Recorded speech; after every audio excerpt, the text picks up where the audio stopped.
Hi everyone. Today's video I'll be teaching you how to remove ads shown in your Gmail.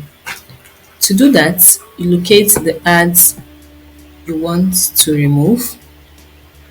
Then you click the three buttons or the three dots beside the ads. Now you click on about this ad or why seeing this ad, or depending on how it comes up on your screen, you can also click on stop seeing these ads. If you think the ad is inappropriate, you click on report ad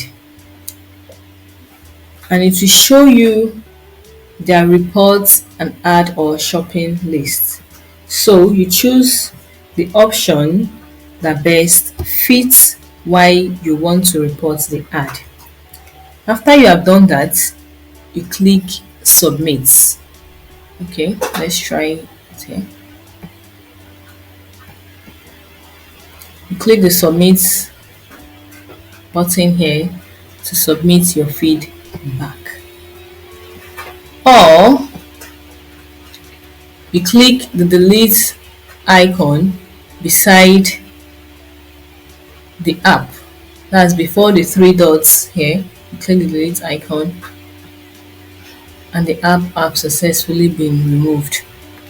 So guys, that's how you remove ads from your Gmail accounts. If you like this video, please hit the like button and subscribe for more tips. Bye.